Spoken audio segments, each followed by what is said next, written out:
आज का टॉपिक है एक ऐसी प्रॉब्लम पे जो इंडिया में हर 3 में से 1 इंसान को अफेक्ट करती है, बॉल्डनेस यानी गंजापन। अगर आपको आपके सिर में कहीं कहीं पे धीरे धीरे से नीचे की स्किन नज़र आने लगी है या गंजापन नज़र आने लगा है तो ये वीडियो आपके लिए बहुत ज़रूरी है। मैं हूँ doctor Samkit Shah, consultant dermatologist and hair specialist Urmil skin clinic Vapi. और आज मैं आपको बताऊंगा कि बाल्डनेस होती क्या है, बाल्डनेस होती क्यों है और इसका साइंस बैक्ड इलाज। तो प्लीज़ इस वीडियो को एंड तक ज़रूर देखें, क्योंकि एंड में मैं आपको आज एक ऐसा ट्रीटमेंट बताने वाला हूँ जो 2026 में एक गेम चेंजर ट्रीटमेंट बन चुका है। चलो पहले ये समझते हैं कि बाल्डनेस होता क्या है, क्योंकि जब तक हम इस प्रॉब्लम की जड़ को नहीं समझेंगे तब तक हमें इस प्रॉब्लम को ट्रीट कैसे करना है वो पता नहीं चलेगा। हम सबके सर में लगभग 1 लाख हेयर फॉलिकल होते हैं और ये हेयर्स जो है एक साइकिल में मूव कर रहे होते हैं। सबसे पहला फेज होता है एनाजन फेज यानी कि ग्रोथ फेज, सेकेंड होता है कैटाजन फेज यानी कि ट्रांजिशन फेज और थर्ड होता है टीलोजन फेज यानी कि रेस्टिंग फेज। अब हर रोज 50 से 100 बाल गिरना हमारे बुक्स के हिसाब से नॉर्मल है, लेकिन प्रॉब्लम कब होती है जब आपको स्कैल्प में पैचेस नजर आने लगे, जब आपके जो हेयर फॉल हो रहे हैं वो रीग्रो ना हो, या जब नई ग्रोथ आ रही है वो पहले के मुकाबले पतली आने लगे, तब एक्चुअल प्रॉब्लम शुरू होता है। अब अगर ये हेयर फॉल किसी पैटर्न में हो रहा है, जैसे कि मेल्स में आगे से एम पैटर्न बनना या फीमेल्स में सेंटर लाइन से हेयर थिनिंग होना, तो इस कंडीशन को कहा जाता है एंड्रोजेनेटिक एलोपेशिया। और ये एक कंडीशन है जिसे नॉर्मली जो मेल्स होते हैं उसमें 50% लोगों को ये प्रॉब्लम 30 to 40 इयर्स के एज तक आ ही जाती है और ये प्रोग्रेसिव होती है, तो धीमे धीमे गंजापन बढ़ते जाता है और आजकल फीमेल्स में भी ये काफ़ी कॉमन हो गई है और हम इसे यंग एज के फीमेल्स में भी देख रहे हैं। अब ये तो समझ आ गया कि बाल्डनेस होती क्या है और बाल्डनेस और हेयर लॉस में क्या डिफरेंस है, लेकिन अब ये भी समझना जरूरी है कि ये होने के कारण क्या है। तो आइए बात करते हैं रीजंस की। सबसे पहला कॉमन और सबसे इंपॉर्टेंट कारण है जेनेटिक्स एंड हार्मोन। आपके बॉडी में एक DHT नाम का हार्मोन होता है जिसे डाईहाइड्रोटेस्टोस्टेरोन कहा जाता है, और अगर आपकी बॉडी के जेनेटिक्स की वजह से आपके हेयर फॉलिकल इस हार्मोन से सेंसिटिव है, तो ये हार्मोन जब आपके स्कैल्प में फ्रीली रोम करता है, आपके हेयर फॉलिकल से अटैच होके आपके हेयर फॉलिकल को धीमे धीमे पतला करने लगता है। और जैसे जैसे ये हेयर फॉलिकल धीमे धीमे पतले होने लगते हैं, कुछ समय बाद ये हेयर फॉलिकल पूरी तरह से गायब हो जाते हैं और वहां से हेयर परमानेंटली डिस्ट्रॉय हो जाता है। दूसरा कारण है स्ट्रेस। आजकल के लाइफ में काफ़ी लोगों को काफ़ी हैवी स्ट्रेस रहता है और यूजुअली स्ट्रेस के कारण जो हेयर लॉस होता है उसे हम टीलोजन इफ्लूवियम कहते हैं, जिसमें बहुत सारे बाल झड़ते हैं बट वो वापस भी आ जाते हैं। तीसरा कारण है डेफिशिएंसी। अगर आपके बॉडी में विटामिन B12, आयरन, जिंक या फिर प्रोटीन की कमी है तो बालों का कमजोर होना तो बहुत ज़्यादा संभव है। चौथा कारण है हार्मोनल चेंजेस। अगर फीमेल्स में PCOS है या थायराइड डिसऑर्डर है तो इस वजह से हेयर फॉल होना, हेयर थिनिंग होना या हेयर का वीक होना काफ़ी कॉमन है।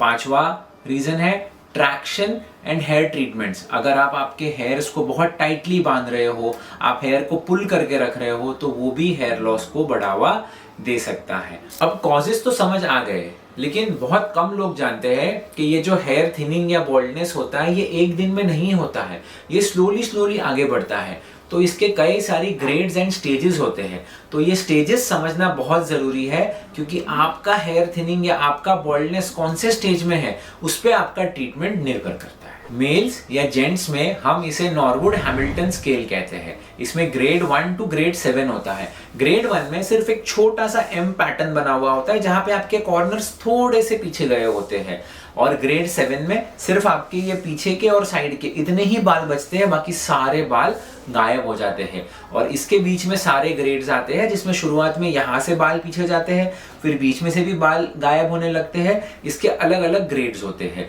So usually grade 1 to grade 4 medical treatments और प्रोसीजर से काफी हद तक रिकवर किए जा सकते हैं। हालांकि ग्रेड 5, 6 और 7 सिर्फ हेयर ट्रांसप्लांट से ही रिकवर किए जा सकते हैं। इसी के साथ साथ फीमेल्स में इस ग्रेडिंग को लुडविक क्लासिफिकेशन कहा जाता है, जिसमें आपके सेंटर से पार्टीशन लाइन बढ़ती जाती है। हेयर लाइन यूजुअली फीमेल्स में इंटैक्ट रहती है, बट यहाँ से ग्रेड 1, 2, 3 में उसको क्लासिफाई किया जाता है, और कौन सा ग्रेड है उस हिसाब से क्या ट्रीटमेंट सिलेक्ट करना है ये डिसाइड किया जाता है। तो अब आते हैं उस पार्ट पे जिसके लिए आप ये वीडियो देख रहे थे, ट्रीटमेंट ऑप्शंस। सबसे पहला होता है मेडिकेशंस। एंड्रोजेनेटिक एलोपेशिया के लिए सिर्फ एक ही यूएस FDA अप्रूव ट्रीटमेंट है, जिसे कहा जाता है मिनॉक्सिडिल। मिनॉक्सिडिल आपको लोशन, जेल और फोम फॉर्मुलेशन में अवेलेबल होता है। ये 2% से लेके 10% तक के फॉर्मुलेशन में अवेलेबल होता है। तो आपका स्टेज कौन सा है, आपका ग्रेड कौन सा है, इस हिसाब से परसेंटेज डिसाइड किया जाता है। इसके अलावा ओरल मेडिकेशंस में जो यूएस FDA अप्रूव ट्रीटमेंट है वो है फिनास्टेराइड। ये एक एंटी एंड्रोजन होता है जो हार्मोनल इम्बैलेंस की वजह से आपका जो हेयर थिनिंग हो रहा है उसको कंट्रोल करने में हेल्प करता है। दूसरा ऑप्शन है micro needling with PRP therapy, यानी कि platelet rich plasma therapy. Micro needling द्वारा हम स्कैल्प में माइक्रो चैनल्स क्रिएट करते हैं, और ये इंजुरी भी जो है हेयर फॉलिकल्स की ग्रोथ को स्टिमुलेट करती है। और PRP जो होता है, इसमें आपका ब्लड कलेक्ट किया जाता है, इसमें से प्लेटलेट सेपरेट किए जाते हैं, और ये PRP को स्कैल्प में आपके हेयर फॉलिकल के लेवल पे इंजेक्ट किया जाता है, जिसकी वजह से वहाँ के हेयर फॉलिकल्स को नरिशमेंट मिलता है, बूस्ट मिलता है, और हेयर क्वालिटी और हेयर थिकनेस इंप्रूव होता है। तीसरा ऑप्शन है GFC, यानी कि ग्रोथ फैक्टर कॉन्सेंट्रेट। 2026 में ये ट्रीटमेंट इंडिया में काफी डिमांड में है। ये PRP का एक एडवांस्ड वर्जन होता है, जिसमें ग्रोथ फैक्टर्स को और प्यूरिफाई करके स्कैल्प में इंजेक्ट किया जाता है। ये भी PRP की तरह ही वर्क करता है, हालांकि इसमें पेन थोड़ा कम होता है। इसके अलावा जो नेक्स्ट ट्रीटमेंट ऑप्शन अवेलेबल है वो है लो लेवल लेजर थेरेपी। ये भी एक FDA अप्रूव ट्रीटमेंट है।